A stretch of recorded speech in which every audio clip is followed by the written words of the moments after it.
Hey,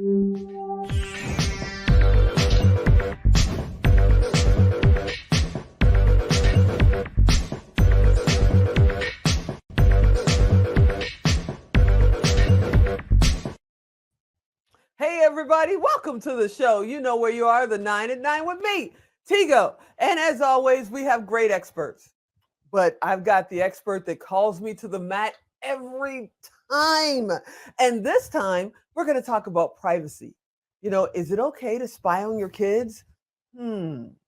Interesting. Half of me says, heck yeah, I want to know what they're doing. Half of me says, Catherine's going to correct me. All right, sit right there. We'll be right back. Expert Talk is sponsored by Pod Nation TV, the podcast to broadcast network.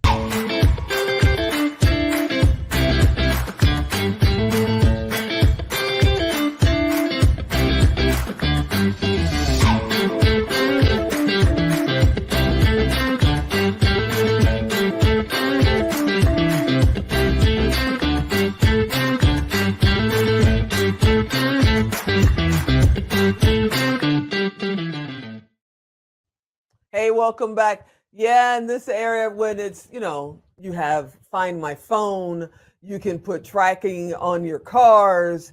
It's like there's cameras in your home for security, but you can turn them on anytime when you're out and about to check on, what's going on in the house. You just want to make sure there's not a flood or something. When really in the back of your mind, you want to know what the heck your kids are doing. Catherine is here to talk about, is that okay? Hey, Catherine, what's happening? Hey, Tigo, great to be here again. Thank you so much. Great to have you here. And that's the question. With modern day technology, it's easier to track a family member, especially your kids, than it is to just ask them and trust them. So where do you stand? Is this something we should be doing, or are there questions we should be asking first? Yeah, so I think the first place we get to start is, why do you have the urge to invade your child's privacy, right? So it usually comes because parents are worried that their kids aren't disclosing information in the way that they feel is necessary. So, maybe you have a teen who's quiet or detached more so than usual, or they've started hanging out with a new group of friends that rub you the wrong way. Right. So, something like that is usually underneath, because I believe that, I'm going to say it, the road to hell is paved with good intentions. So, you may be doing something that is actually a violation of your child's privacy, but there's a lot of good reasons, that we have for doing that kind of stuff. Right. So we need to decide what's the critical information that we expect our children to, disclose to us, and why we need to know it, and what they're allowed to keep to themselves. So that's the first place I want to go here, is for us to just open up the conversation of, okay, so let's have conversations with our kids about what it is we need to know and what it is they get to keep private and confidential. And once those boundaries are set and the expectations have been formulated for what you guys believe together, this is a together thing, not, well, I've decided this is what it is. No, it's collaborative. Right. But once that's been, developed, then we have to honor it. So, what is routine self-disclosure and what is violating boundaries?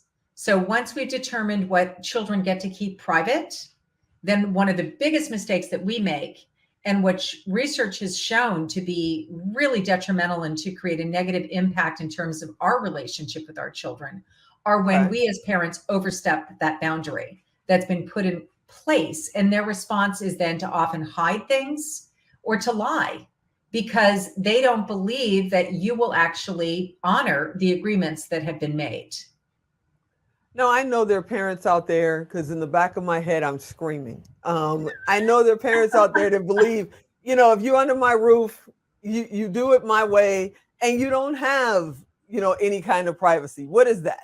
You don't get privacy as a minor child. You're my child. You do what I say, So when do you know, like, do they always have the right? Like, does a 3-year-old have a right to privacy? When does that start?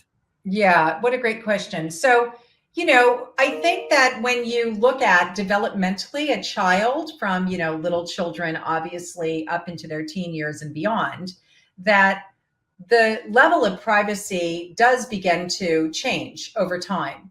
But I mean, recently, what's become a popular conversation in my training course is a mom with I think she's 14, 15-year-old, Okay. who mom likes to post pictures of them together on Instagram.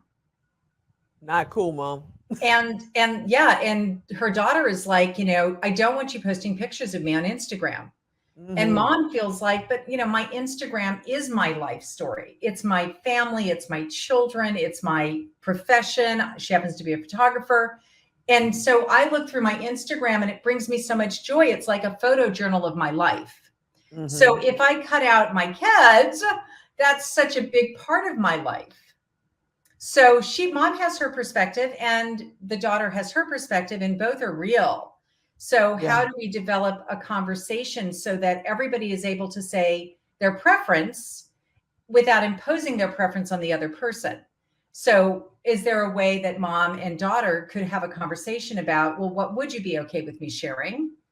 And what would not feel like a violation to you? And is there a way that we can go about doing that so that you're happy with it? So that's one conversation. Ironically, again, it's about a parent sharing when a child doesn't want them to share. The same thing can happen once you've established this boundary around conversation, Okay. self-disclosure. And once a child does start to disclose to you, if they hear that you're now taking that information and sharing it with your friends over lunch, or even posting about it, like, what do you do with that information to keep it private and safe, and so that the child feels like you're a trustworthy source? So Right. you keep going back, and I think it's really interesting because what I hear you say, is that, well, it's my roof and it's my rules, and people should just do as they're told. And I know that there are family systems out there where that really is like the modality. Yeah, It definitely. For generations. For For absolute generations. generations, and I mean, right now, our grown daughters, we have to clear photos before we put them on social media. Mm, They want to see it, and nope, you can't post that one. Yeah, yeah, that mhm, one's okay. And then you just stop posting because it's like I don't want to mhm, have to get permission every time I want to post a family shot from a barbecue or something like that. So I mhm. can totally relate to that. But on the other side, as I'm listening to you these last couple of months, I'm listening to you and I'm going, okay, a lot of this comes, like you said, generation, one It after the is. other, just listening. But then I'm thinking, yeah, it's okay to spy on your kid, to check on your kid, to do whatever, because I know what kind of kid I was. And Mm, I was the perfect kid that my parents wanted me to be with my parents, you yes. know. But it's like what I was really doing, when I left the house to go to the party or whatever, you know, I, it would be crazy for them to know what I really did. So when I think about my grandson, I think, what is he really doing? Yep, that's what he told me. That's what we heard. But where is he really? And is it Yeah. okay to check him? Or do I have to just let this burning ulcer just keep going and say, no, I'm just going to wait for him to come back because he's doing what he said he was going to do? So again, we're talking about resentment flows, and we're talking about the 3 R's: retaliation, rebellion, and resistance. And so the reason that they come up almost every time you and I get to hang out together is because they account for 75% of our problems with our kids. Ah, So 3 out of 4 issues are actually going to be one of the 3 R's. And that's what I keep hearing, is that I've learned, in my family, if I'm not perfectly behaved, then I'm going to have this result. right, We call it the use of consequences. So the right. use of consequences is actually what activates the 3 R's.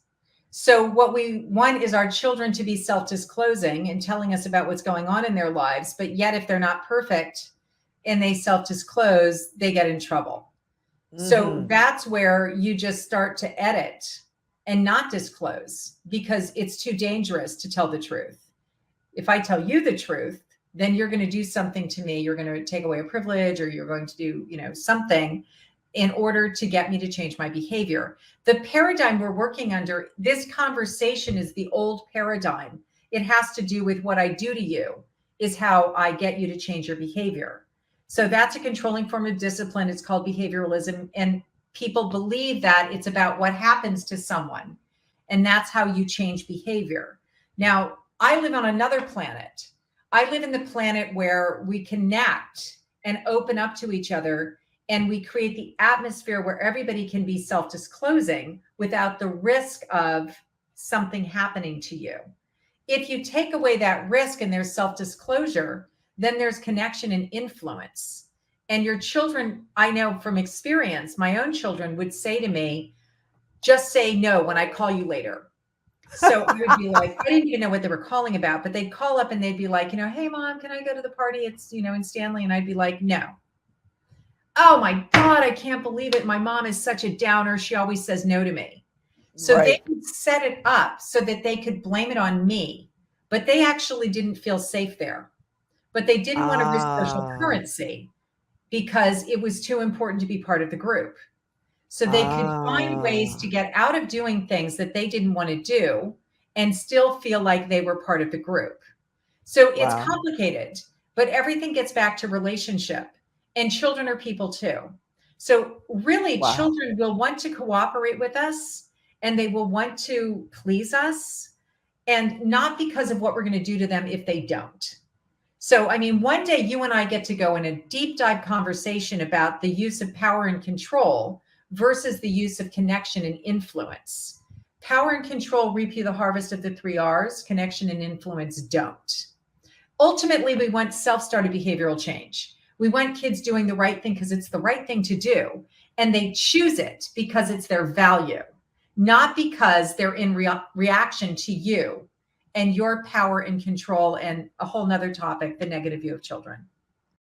Okay, I hear you. I absolutely hear you. And, funny how almost all of our, our moments together end up being a session for me. We're going to talk about that, by the way. But before we get out of this, this seat and Alan cuts us off, I've got to answer the question because we haven't answered it. Tell me, is it okay to spy on your kids? It's not okay to spy on your kids. I knew she was going to say that. It's not okay to spy on your kids. So what we can do is we can have conversations about, hey, I'm uncomfortable when you're in these situations, not because I'm worried about you, but because I'm worried about other people. Would you be okay with me seeing where you're going? You basically need to have the conversation with your kids about the need that's arising, like the desire, the urge, so that you can have conversations about how to sort that out. I had that conversation with my daughter. So when she was, 15, 16 years old, she grew up in Hong Kong. Everybody would go out. And, it was way too young for me, for her to be off without me having a good sense of like safety, security. Where are you going to go? What are you going to be doing? And she finally said to me, Mom, what is it going to take for you to feel okay about me going out? And I was like, okay, I need to know where you're going, and I need to know who you're with.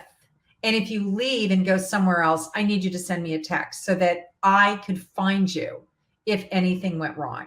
So that way she could understand that my concern isn't that I'm worried about her being a bad girl. I'm just like clued in about the fact that, this is a big city. Hong Kong is a big city. Yeah, and I want to be sure that, you and your friends are okay. Not because, again, I don't believe in you or trust you. I do, and I did. But I don't trust the world around you. I totally get that. And we could talk all day, and I know Alan's going to cut us off because I asked him for a couple extra minutes.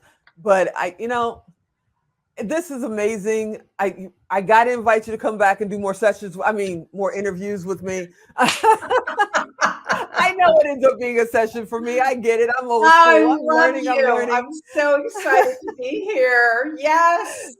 Let's tell them how to get in touch with you. What's the best way to reach out if they're ready, or even if they're not, and they need a community, they need to get connected, and they need to, have their own session, because they can't just always be on mine. Come on. Oh, that's so great. So join we have a private Facebook group. So I'll give you that link so everybody can join the private Facebook group, and then go to consciousparentingrevolution.com.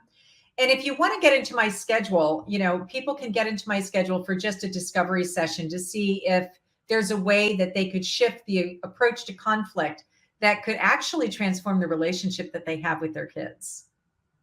I thank you so much for hanging out. I mean, you So bring such great. a I love light, it. I love it. I love you it. know, It's always such a fun to be light. with you, Tigo.